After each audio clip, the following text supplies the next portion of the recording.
गोष्ट सुरू होते एका भांडणावरून. कारण हे होतं की काव्य आणि कविताचे वडील हरीशची तब्येत फारशी चांगली नव्हती आणि ही गोष्ट त्यांची आई निधीला आवडत नव्हती. खरं तर निधी एका श्रीमंत घरातून आली होती, पण तिला हरीश आवडायचा म्हणून तिने त्याच्याशी लग्न केलं.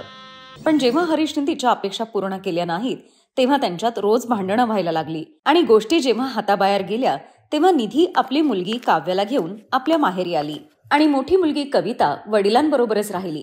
त्या दिवसानंतर त्या दोघींनीही एकमेकींकडे कधी डुंकूनही पाहिलं नाही. पण नशिबाने या दोन्ही बहिणींमध्ये काहीही दुरावा निर्माण केला नाही. दोघी बहिणी मोठ्या झाल्यावर एकाच कॉलेजमध्ये शिकत होत्या आणि मग एक दिवस, कविता, तू कालची असाइनमेंट पूर्ण केलीस का? हो, ती तर मी घरी गेल्यावरच केली होती. तू नाही केलीस का? अगं नाही यार, काल मम्मीने किटी पार्टी ठेवली होती घरी, त्यातच बिझी होते मी. आधी डान्स, मग डिनर, मग गॉसिप, बस यातच सगळा वेळ गेला. सही आहे यार. बरं ऐक, मम्मी कशी आहे? छान आहे. का, काय झालं? मला कधी कधी तिची खूप आठवण येते. वेडी, अगं मी तुला किती वेळा सांगितलं ये तिला भेटायला म्हणून.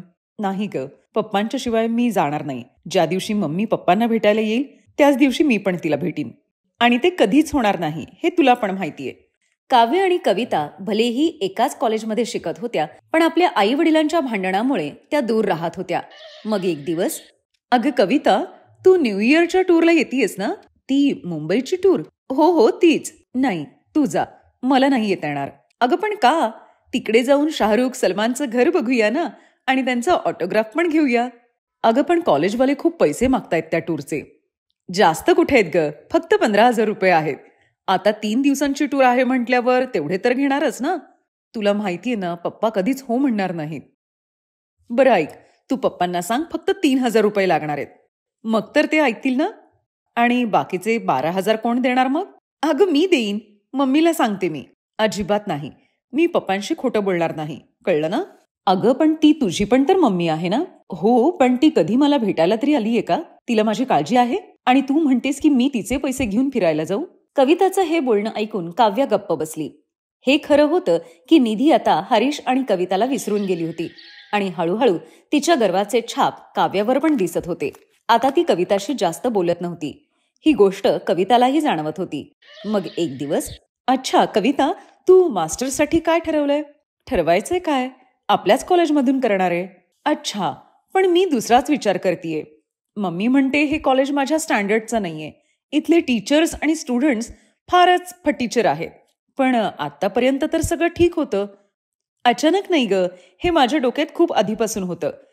ग्रॅज्युएशन मध्येच सोडू शकत नव्हते ना, पण आता मास्टर्स मी चांगल्या महागड्या कॉलेजमधूनच करणार आहे. कविताला हे कळत होतं की काव्या जाणून बुजून तिला खाली दाखवण्यासाठी म्हणून हे सगळं करत होती. कविताला वाटलं काव्या पण तिच्यापासून दूर होईल, पण नशिबात काहीतरी वेगळंच होतं. जेव्हा काव्य आणि कविता बोलत होत्या तेव्हा एक हँडसम मुलगा त्यांच्याकडे येतो, जो एका आलिशान गाडीतून उतरतो. हाय काव्या. ओ हाय रोहित, कसा आहेस तू? तू इथे काय करतोयस? मी विमल सरांना भेटायला आलो होतो. ते माझे ट्युशन टीचर होते ना, त्यामुळे मी जेव्हाही इथे येतो तेव्हा त्यांच्या पाया पडायला नक्की येतो. हे त्याचं बोलणं ऐकून कविताला खूप छान वाटलं, तर काव्याला त्याचं बोलणं खूपच विचित्र वाटलं. व्हॉट रबीश यार, तू त्यांच्या पाया का पडतोस? तू ट्युशन फीस देत नव्हतास का त्यांना? अगं तसं नाहीये, चल सोडते. ही कोण आहे? ओ, ही कविता आहे, माझी बेस्ट फ्रेंड. बेस्ट फ्रेंडचं ऐकून कविताला खूप वाईट वाटलं, पण ती गप्प बसली. आणि मग, कविता, हा रोहित आहे, मिस्टर ओबेरॉय यांचा एकुलता एक मुलगा. आमच्या फॅक्टरीचं सगळं रॉ मटेरियल याच्याकडूनच सप्लाय होतं. Oh okay, nice to meet you. Same here. रोहितला कविताचा साधेपणा पहिल्याच भेटीत आवडला. कविताला पण रोहितचे संस्कार खूप आवडले. त्यानंतर ते पुन्हा 1-2 वेळा भेटले आणि मग एक दिवस, हाय कविता. हाय रोहितजी. अगं हे जी काय असतं? मी काही तुझ्यापेक्षा मोठा नाहीये. बरं ऐक, मी तुला शोधत होतो. का? ते ऍक्च्युली न्यू इयर येत आहे ना, आपण एकत्र सेलिब्रेट करूयात ना. मी काव्याला पण बोलवलंय. सॉरी रोहित, ऍक्च्युली माझे काही प्लॅन्स आहेत आणि मी दुसरीकडे सेलिब्रेट करणार आहे. अच्छा, ओके, मी येतो मग. 1 मिनिट, जर तुम्हाला हवं असेल तर माझ्या सेलिब्रेशनला येऊ शकता. हो हो, का नाही, मी नक्की येईन. रोहित आणि कविता एकमेकांना पसंत करू लागले. पण तिकडे निधीला रोहितचं लग्न काव्याशी करून द्यायचं होतं.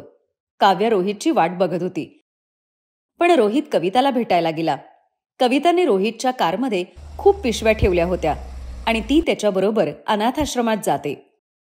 तिथे लहान मुलांना स्वेटर्स, पुस्तकं तिने वाटली आणि संध्याकाळी ते वृद्धाश्रमात जातात.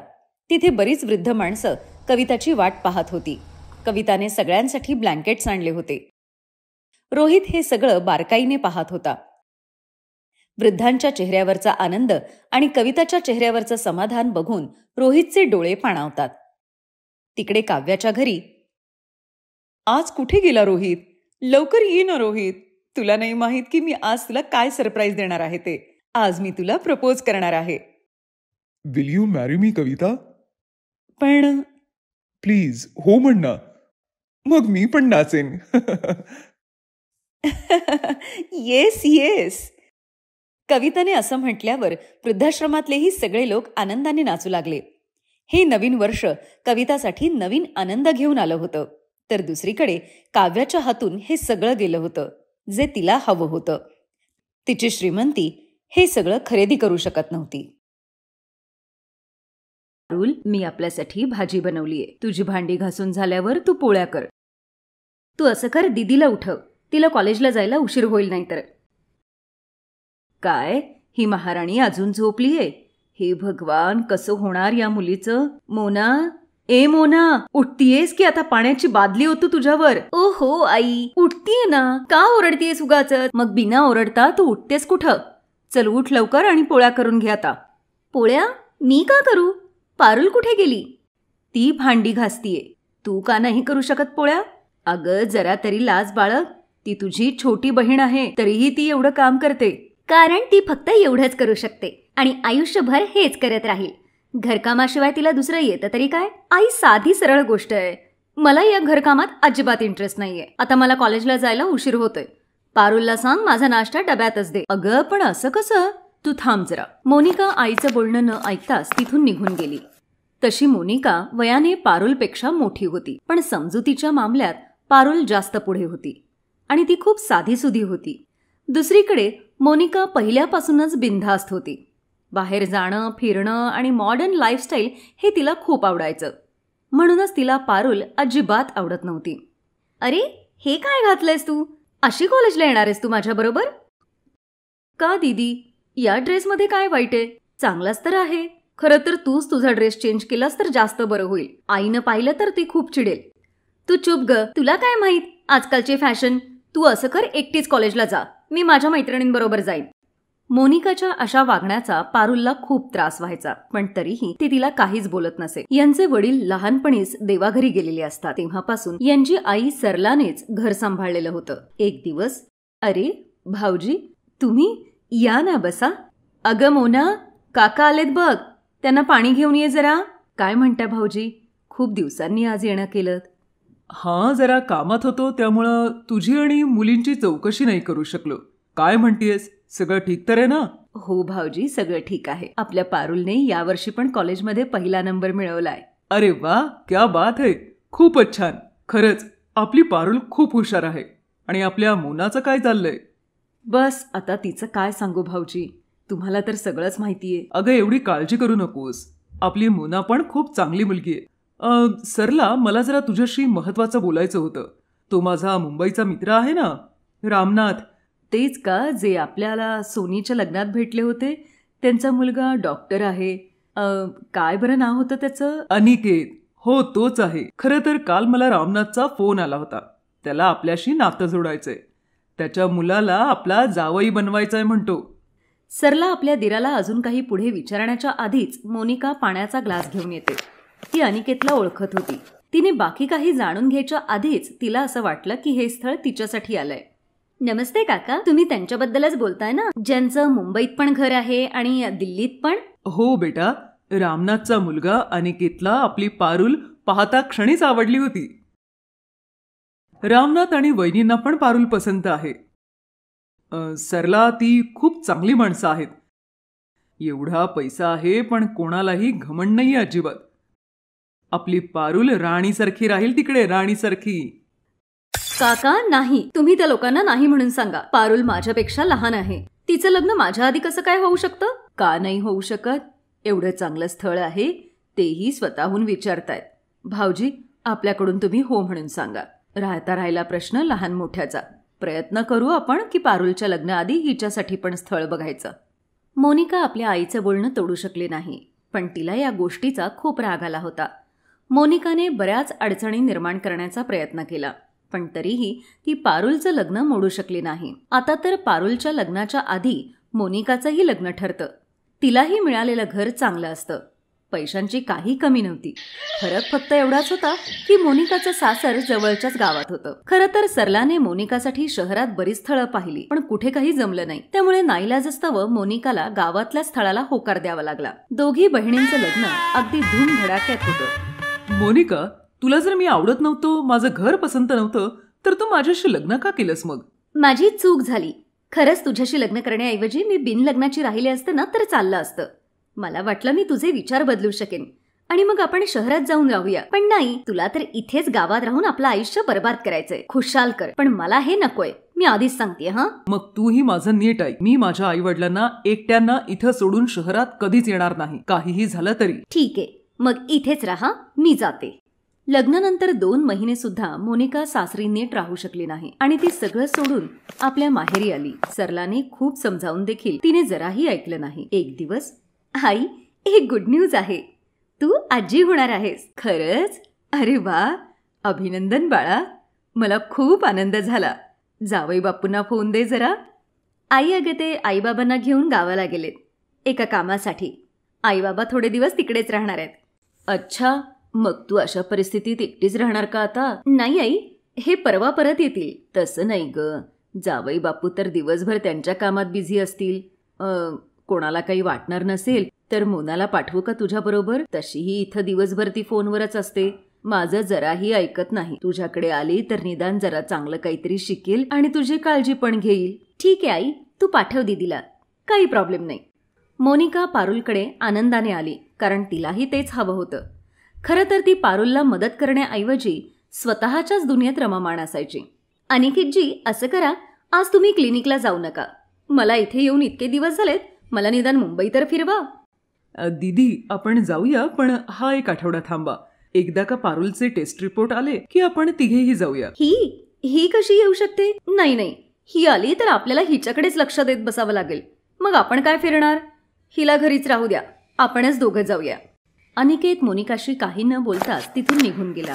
तो गेल्यावर पारुल मोनिकाला म्हणाली, दीदी, तू वाईट वाटून घेऊ नकोस. ते काय ना, हे माझ्याशिवाय कुठेच बाहेर जात नाहीत ना, म्हणून. काय हे, उफ, तुझ्या बरोबर राहून अनिकेत पण असेच झालेत का? चला, काही हरकत नाही, मी एकटीच फिरून येते. मोनिका प्रत्येक बाबतीत स्वतःच चालवायची. तिला प्रत्येक गोष्टीत पारुलची बरोबरी करायची होती. मग त्यासाठी काहीही करावं लागलं तरी चालेल. दीदी, हा ड्रेस, हा तुला कुठे मिळाला? मग काय झालं?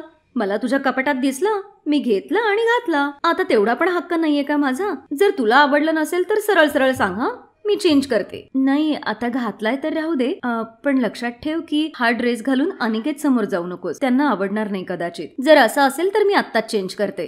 तसंही मला हा थोडा टाईट होतोय. पण तू असं कर, अनिकेतजींना सांग की मला असाच सेम ड्रेस घेऊन या म्हणून. फक्त एक साईज जरा मोठा मागव. मोनिका हळूहळू पारुलचं घर म्हणजे स्वतःच घर समजू लागली आणि मोठ्या थाटात प्रत्येक गोष्टीवर हक्कही सांगू लागली. पण एवढं सगळं करूनही ना ती पारुलची बरोबरी करू शकत होती, नाही आनंदी राहू शकत होती. पारुल, हे बघ, मी तुझ्यासाठी काय घेऊन आलोय. वाव, हे तर डायमंड आहे ना? पण याची काय गरज होती? माझ्याकडे तर आधीच एवढे दागिने आहेत. गरज असो वा नसो, मला तुझ्यासाठी गिफ्ट आणायला खूप आवडतं, हे तुला माहितीये ना. आणि तसंही तू तर आता मला माझ्या आयुष्यातलं सगळ्यात अनमोल गिफ्ट देणार आहेस. त्यापुढे ही डायमंड रिंग तर काहीच नाही. पारुल अनिकेतला मिठी मारते. जवळच उभी असलेली मोनिका हे बघून एकदम जळून खाक होते. त्याच वेळी ती ठरवते की तिला आता काय करायचंय ते. मोनिका पारुलची सगळी ज्वेलरी चोरते आणि ते घेऊन गुपचूप घराबाहेर ती जाऊ लागते. पण त्याच वेळी अचानक तिच्या पायाला दरवाजाच्या आंगरावर ठेच लागते आणि ती खूप जोरात खाली पडते. तिच्या ओरडण्याचा आवाज ऐकून पारुल आणि अनिकेत जागे झाले आणि ते लगेच बाहेर आले. मोनिका जमिनीवर पडून ओरडत होती. तिच्या लक्षातच आलं नाही की पडल्यामुळे सगळे दागिने जमिनीवर पसरले होते. दीदी, हे काय झालं? चल उठ, चल माझ्या बरोबर.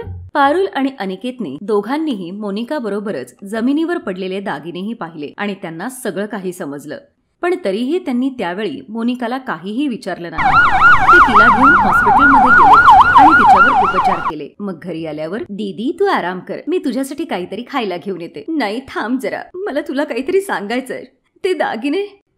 काही बोलू नको दीदी, आपण याच्यावर नंतर बोलूया. नाही, मला आत्ताच बोलू दे, नाहीतर नंतर माझा धीर होणार नाही.